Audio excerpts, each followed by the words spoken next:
Hey everybody, my name is Stuart. Welcome back to Smart Simple Savings. Today's video we're going to talk mindset. Before we can jump into tips, tricks, hacks, budget, all the things I want to show you guys, how to go to Disney for free or any other vacation, we're going to get there, but first we got to talk mindset. In today's video we're going to talk what a negative mindset looks like, what a positive mindset looks like, where you fall in that spectrum, and how to identify which one you are, and then if there are some that needs to be changed, how to change them and change your future. So that's what we're going to talk about today. Let's get into it. Get strong.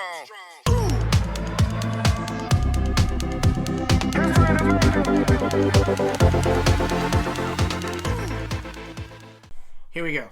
Number one, let's identify negative mindsets first. We'll go negative, positive, how to change it, and then going forward.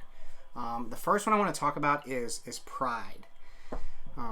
That prideful money mindset says it's my money. I'm going to do what I want with it. No one's going to tell me what to do.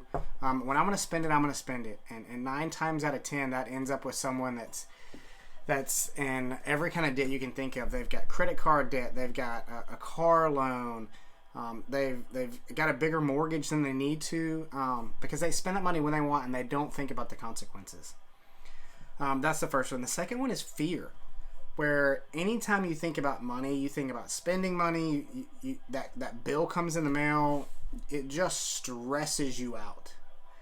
So any of those people, they struggle making decisions because anything that involves their finances, they would rather someone else deal with it because it just causes too much stress. And that's not a healthy way to live either. Another one is you're addicted to what money does to you. And so that comes looking like a shopaholic, someone that they just derive satisfaction from spending money, from buying things. And it's short-lived, and so they've got to keep doing it. And those people are deep in debt. They're constantly getting a new car. They're always leasing something. They always got to have the next nicest and biggest thing. And it doesn't matter what it costs. So those are three big ones that we've got to identify, and we'll continue to talk about that coming up, on how to identify where you are on that spectrum. But let's look at some healthy ones. What does a healthy money mindset look like? One is, it just says I have the freedom to spend money, but also if I don't need to, it's perfectly fine if I don't. And a good word for that's contentment. If I'm content with what I have, I'm happy with the car I have, it gets me to where I need to go, I don't need the next best thing, my car is paid for, I've had it a long time, that upgrade sounds great, but the things I have do what they need to do, and I don't need anything bigger. And so being content with where you are and what you have will take you very far in finding that financial freedom. And another one is you don't compare yourself to other people. If you're constantly, the biggest thing with social media, and especially Instagram, is we're always looking at other people's best life. The best clothes they have, the best car they drive, the best houses. And we get into this idea that, well, I need that, I deserve that. And we begin chasing those things, and jealousy sets in. And that mindset just drives us into wanting to spend more and needing more than we actually need to. And so if I don't compare myself to others, I'm happy with what I have, going right back to contentment, then that's a healthy mindset to be in. Another one is I have goals. I have some dreams of where I want to be, what I want to do, and then I have a specific plan to get there. And if something takes me off of that, or a temptation to buy something takes me off that plan or delays that plan, then I know that's not the right decision, and I stick to my plan. And those are some healthy mindsets to be looking forward to as you deal with some financial decisions. All right, let's identify what mindsets we have and which ones we have that are negative and which ones we have that are positive. And so some questions to ask yourself. How does debt make you feel? Is it something that you feel just a normal part of life? Everybody's got it. Everybody's got a little credit card debt. Everybody's got a car note. It's just normal to have, just part of life. Or we talked about stress. It's an extreme where any part of debt, and this can be a good thing, but it can also be an extreme, is where any part of debt in your life is just causes you so much stress you just can't function. How do I feel when someone I know is wealthier than me? They've got a nicer house, they got a nicer car. Is there jealousy that creeps in? Can we look and see the hard work that they've done to get there, and we can be happy for them? How does spending money make you feel? And we just talked about that with the addiction piece of the negative mindset. What satisfaction do I get from buying things? And I know we all do, but again, there are some extremes. So I just want to ask these questions so you can begin to process kind of where you fit. We all love having something new. So that necessarily in and of itself isn't wrong. Is it just all consuming? And then here's a huge one that most people don't think about. How was money viewed or handled in your home when you were a kid?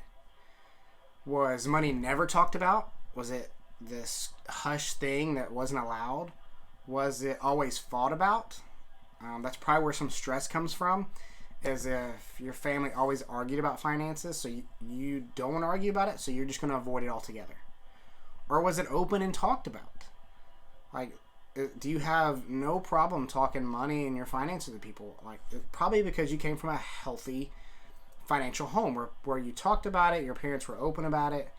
And so think back to money decisions or lack thereof that you might have had at home as a kid. That has a huge impact on how we view money and how we view financial decisions today.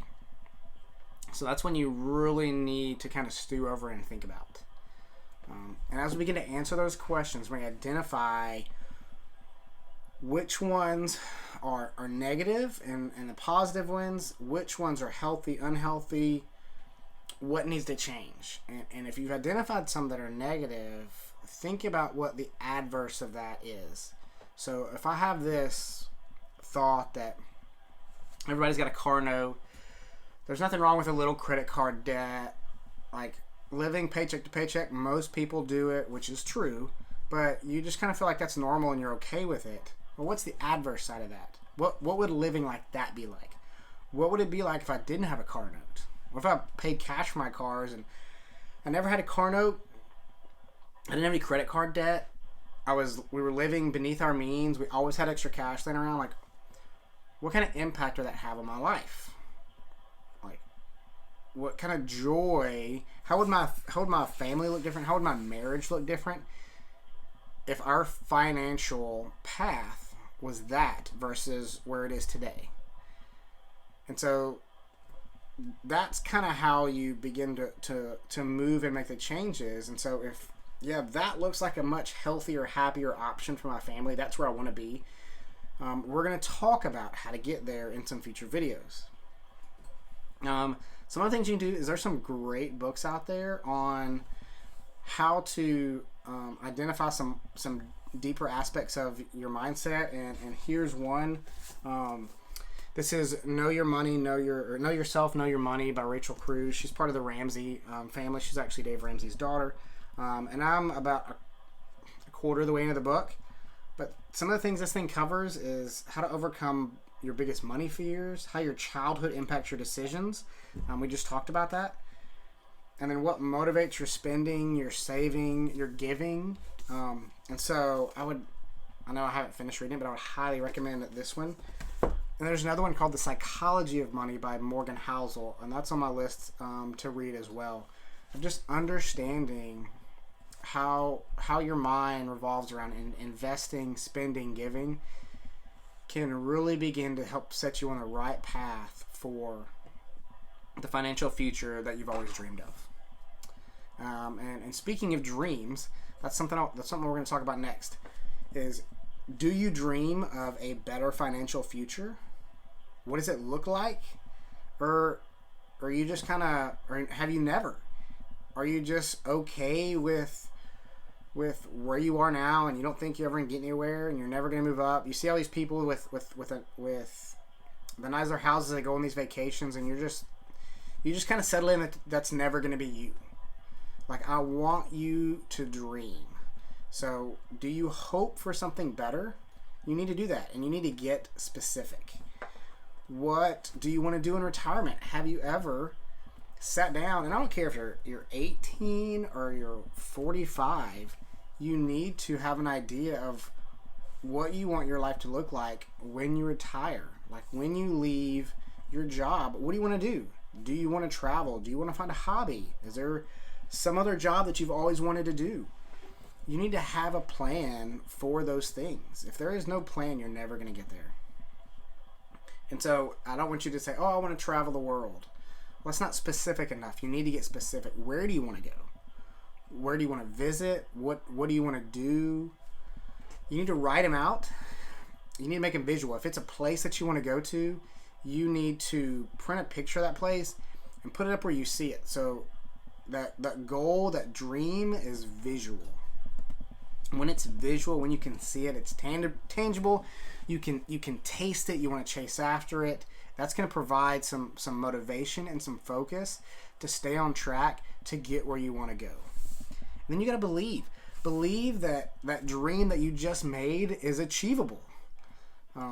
Only you have the power to make that a successful dream. You can't sit back and wait on someone else to do something for you, or sit back and be like, oh, when I get that promotion or maybe that next raise, we'll be able to do this. No, you go chase after it and get what you want. Because your beliefs about that are going to govern your feelings, and that's going to create your attitude, and it's going to shape your reality. So to kind of summarize everything that we've gone over is you got to identify your mindset, find out what unhealthy ones you have, thoughts about money, and what healthy ones you have. And then what changes you need to make to be able to set yourself off on the right track. You need to make your dreams visual. And then you can, if you believe you can achieve them, and you have a plan in place to get there that is very specific, that's guiding every financial decision you make, you will get there. You'll get there eventually. Sometimes life is going to throw things at you. You're going to have financial setbacks. I mean, look at the market today. You're going to have setbacks, but you're still focused on that goal and on that dream. And that's what you need to do. I have on my board, which is kind of out of frame, Post-it notes of when my planned retirement account is going to hit $1 million, the date I hope to retire. And those are dreams and goals that I have. And if something causes me to deviate from that or move from that, then it gets pushed aside. Because my hope and my dreams for my family are the most important thing. It's not worth the next car, the next phone, that special vacation. I love doing those things for my family. But ultimately, my family's financial future is more important than these small, monetary, momentary things. So that's what I want you guys to think about. Go out and grab one of the books I recommended. Make sure you like, subscribe, hit that notification bell below, so every time I post a new video and we get into some of these tips and tricks on how to make all the stuff we just talked about achievable, you guys are there ready to check them out, and you're along on this journey with me. So thanks for hanging in there, and I'll catch you guys later.